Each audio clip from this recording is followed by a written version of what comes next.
আমার তো মনে হয় না এখন আর কাউকে ঢাল হিসেবে ব্যবহার করতে হবে, কেননা যে বিষয়টা এখন এসে আমাদের যে বিষয়টা সেটা এখন গোটা দেশব্যাপী ছড়িয়ে পড়েছে। এটা তো সবাই জানে, এটা নতুন করে বলার মতো বিষয় নয়, সবাই জানে। সরকার পক্ষই, সরকারের সদিচ্ছা থাকলে আমাদেরকে আজও এই রাস্তায় বসে থাকতে হতো না। ভাগ্যের বিষয়, তারাও তো বুঝতে পারছে। এবার তারা তাদের সেই শিক্ষকদের ন্যায় বিচার চেয়ে নিজেদের ইচ্ছাতে স্বেচ্ছায় রাস্তায় নেমেছে। আমার তো মনে হয় ছাত্র সমাজ নিজে থেকেই এই উদ্যোগটা নিয়েছে। আসছেন না উনি, আমাদের তরফ থেকে তো কথা বলতে চাইছে, তাও তো সরকার পুরোপুরি চুপচাপ। পুলিশের তরফ পড়েছে, অন্যদিকে গতকাল পড়ুয়ারা উপস্থিত ছিলেন সেটা নিয়েই একটা বড় প্রশ্ন দাঁড়িয়েছে। যে অভিযোগ করা হচ্ছে চাইল্ড রাইট কমিশনের তরফ থেকে বাচ্চাদেরকে ঢাল হিসেবে ব্যবহার করা হচ্ছে এবং 3 দিনের মধ্যে রিপোর্টও চেয়েছে। কি বলবেন এটা নিয়ে? আমার তো মনে হয় না এখন আর কাউকে ঢাল হিসেবে ব্যবহার করতে হবে, কেননা যে বিষয়টা এখন এসে আমাদের যে বিষয়টা সেটা এখন গোটা দেশব্যাপী ছড়িয়ে পড়েছে।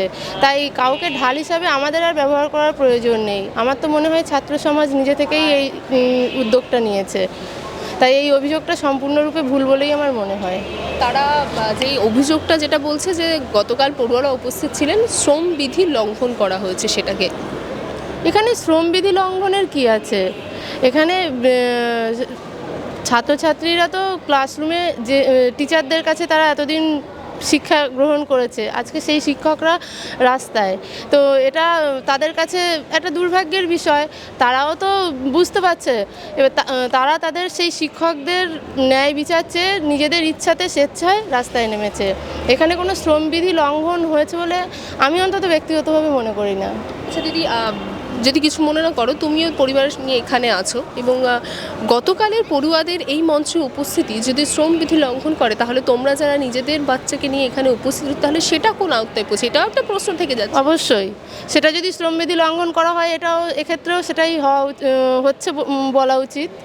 কারা বাধ্য করছে এটা লঙ্ঘন করতে, তাহলে এটাও তো প্রশ্ন থাকে। কারা? সরকার পক্ষ। এটা তো সবাই জানে, এটা নতুন করে বলার মতো বিষয় নয়, সবাই জানে। সরকার পক্ষই, সরকারের সদিচ্ছা থাকলে আমাদেরকে আজও এই রাস্তায় বসে থাকতে হতো না। আর এত বড় আন্দোলন হচ্ছে, সেখানে সরকার এখনও চুপ। এটা সব থেকে আশ্চর্যের বিষয়। কেন আসছেন না উনি? আমাদের তরফ থেকে তো কথা বলতে চাইছে, তাও তো সরকার পুরোপুরি চুপচাপ। সরকারের কোনো সদিচ্ছা এক্ষেত্রে দেখা যাচ্ছে না। গতকালই আমরা দেখেছিলাম যে রাজ্যের মন্ত্রী আপনাদের অবস্থানকে নাটক বলে উল্লেখ করেছিলেন।